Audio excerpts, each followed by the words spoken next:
Hi there, today I'm unboxing a tablet. So this particular tablet is by a company called Teclast, and the model is the 98 octa-core updated version. Now this particular tablet comes with Android 6, has 2 GB of RAM and 32 GB ROM on there. It has a card reader, so a SD card, takes a mini SD card up to 128 GB. So let's have a look what you get in the packaging. So initially this came separately, so this is the power adapter. Build quality seems reasonable. The retail price of this actual tablet is around £130. Seems okay. Nothing too cheap and nasty about that. Output is 5 volts, 2.5 amps. Okay, that seems okay. Let's have a look at the actual packaging the tablet comes in. So nicely packaged. T-pad on there and some Chinese writing. Yep, nicely packaged, some details there. Battery capacity seems pretty big, to be honest, 5,000 milliamps. Okay, let's open it up and see what we get inside. Okay, the tablet itself, covered in some foam around it. We'll just put that to the side for a moment. Let's take this out. Okay, looks like a quality control thing there. Card, silica gel, a user manual, useful reminder, and warranty rules. So it looks like it comes with a 1-year warranty. See what we get in here. Get a charging cable, looks of good quality actually. Nice thick chunky cable, mini USB to USB, so that's good. Okay, so we've got everything laid out that we actually got in the packaging. So let's have a look at the actual tablet. So it comes nicely wrapped in some plastic. Let's gently take that out. Okay, weight wise doesn't seem too bad. Build quality wise seems quite rigid, nice strong plastic on there. So let's have a look around the actual tablet. So on the top you've got a charging point. If I go around it, nothing on that side. Underneath looks like you've got 2 speaker grills and perhaps a microphone. And then on here you've got a reset pin point. You've got a power button and volume down, volume up, and headphone jack. You've got a rear camera and you've got a front camera as well. Spin it around and then you've got a flap just here. If I just carefully just put my nail in that, see if I can pop it open. There you go. And one of the cool features about this is it doubles up as a phablet. So you can also put a SIM card in there. So you've got some SIM card slots here and you've got your TF card slot there. And it supports, as I've already said, mini SD cards up to 128 gig. So let's return that one back on there. It's quite easy to clip back on. Place it back down. Just peel off the mask. Could actually even leave it on looking at it, but we'll peel it off.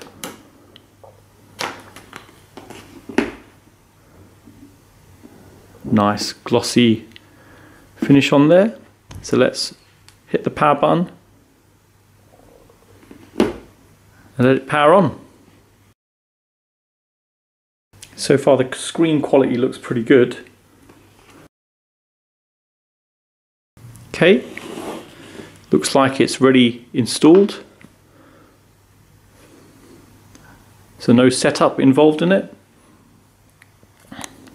Okay, so I've added the tablet to my Wi-Fi network and I've added my account on there.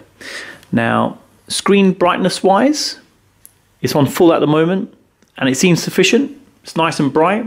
Performance wise, it does seem quite sensitive, which is good and usable. So if I just click on, say for example, Google settings, go back there, click on something else, music, does seem to be performing well. No music on there at the moment anyway.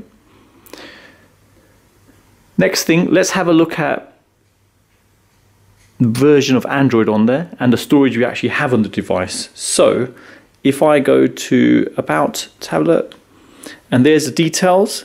So there's the confirmation of the RAM, 2 gig of RAM, 32 gig ROM on there.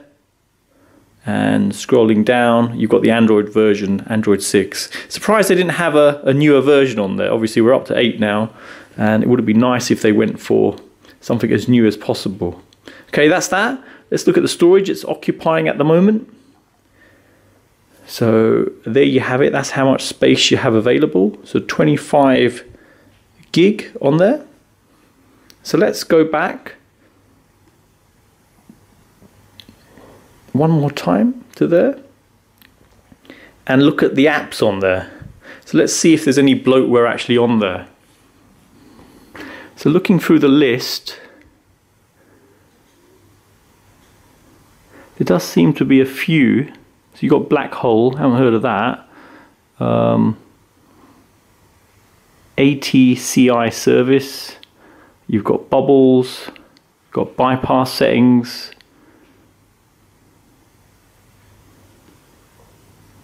There's quite a few bits and pieces installed already. So some bloatware from what I can see. Let's keep going. Launcher, there's another one. Location. Not really happy about this. They should just give a completely fresh version without any of the actual other bits and pieces on there. But let's have a look if we can go into some of them. So if I go to music virtualization wallpapers, I can just do a disabled.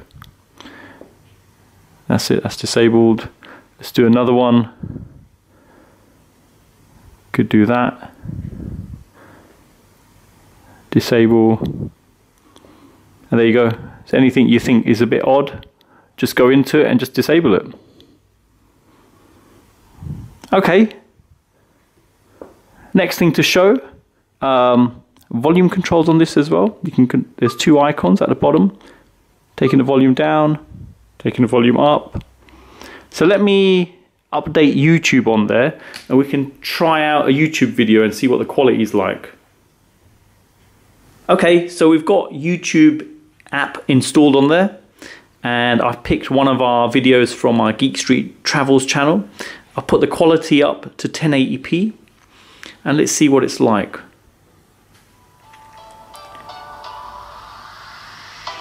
Flows very well. Picture quality is really good. Let's turn the volume up.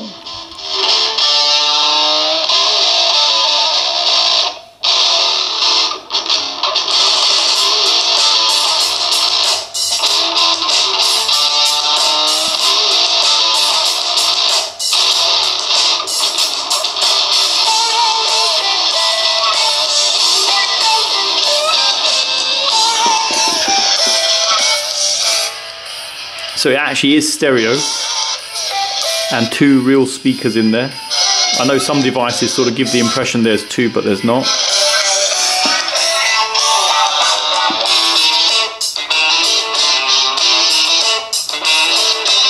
Picture clarity is very good. Let me turn the volume down. Yeah, so picture clarity is very good, very smooth. How it's running, it's upside down. Let me turn it the right way around. Performing very well actually, and it's good to have a full HD display on there so you can play 1080p videos. I have seen other devices where it doesn't have a full HD display and it will just do at the maximum 720p. So very good, really very good. Let me see, I'm not sure if the camera can really give it any justice, but I'll come in quite close.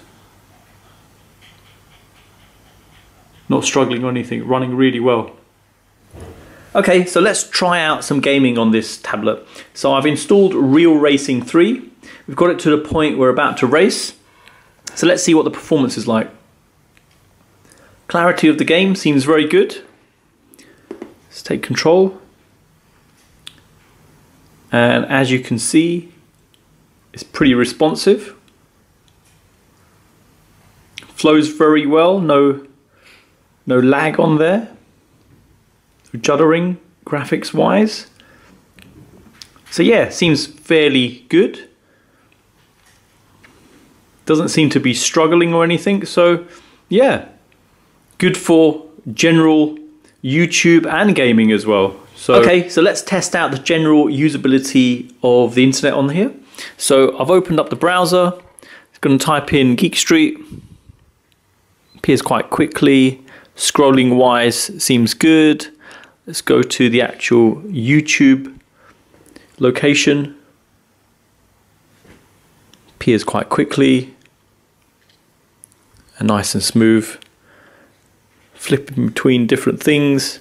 Performance is good as well. So yeah, browsability wise seems really good. Okay, so next let's do a benchmark test.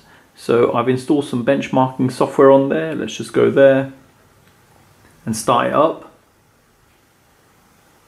So this will give us a sort of comparison with other devices, mostly phones, but it gives you a good idea how powerful the device is.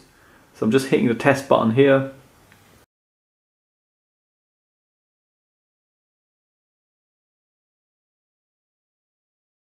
Okay, so the benchmark test has completed and the phone's come in at 40,459. Let's have a look in terms of other devices as well and its ranking. So the ranking button's just there, just to give you an idea of how powerful this is. So if I go right to the bottom, so that's where it comes in. So the lowest phone is just there, 50, and EVA L09, and that is, it looks like 125,332. So way below that.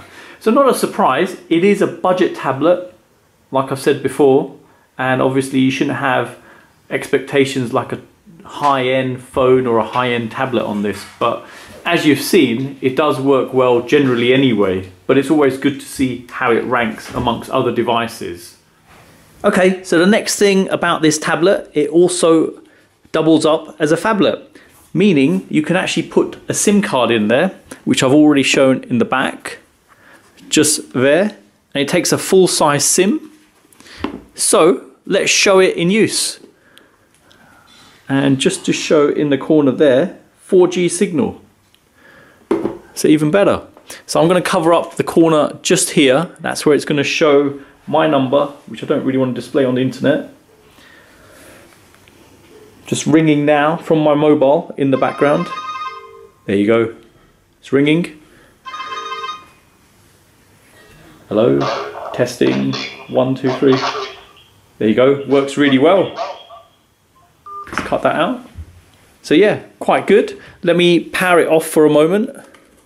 So just from the bottom, power off, and I'll just pull the SIM out just to show. Just go there, it just comes out, and it's just a SIM adapter. You just push it straight in. Excellent, and it can actually take 2 different SIMs. So dual SIM functionality and your SD card in there. So your micro SD card. Okay, so the camera on the actual device. So the front camera is 2 megapixel and the rear camera is 5 megapixel. I've had a play about with it and it seems okay. Reasonable for a budget tablet. Resolution wise and picture quality, it's okay, nothing amazing. I'll put some samples straight after this just so you can see the sort of quality you can expect from it. Obviously it is budget, so I wasn't blown away by it. Sufficient enough just to take a basic picture, nothing too fancy or picture quality wise, nothing too amazing. Same applies for both front and back.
Okay, so you've seen the unboxing of this tablet.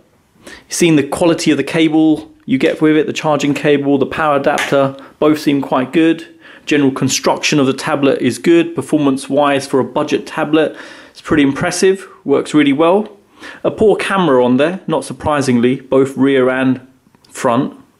So it's okay, it's sufficient for general pictures. Don't expect anything too fancy. In terms of performance, really responsive, nice bright screen on there, a full HD display on there, so 1080p videos play really well on there. Gaming wise, it works really well. Browsing the web, it's fine as well. So quite a nice tablet in general. Price wise comes in at the £130 mark. So there you go. Hope it's helped anyone thinking of purchasing this. Thanks for viewing, and don't forget to like and subscribe.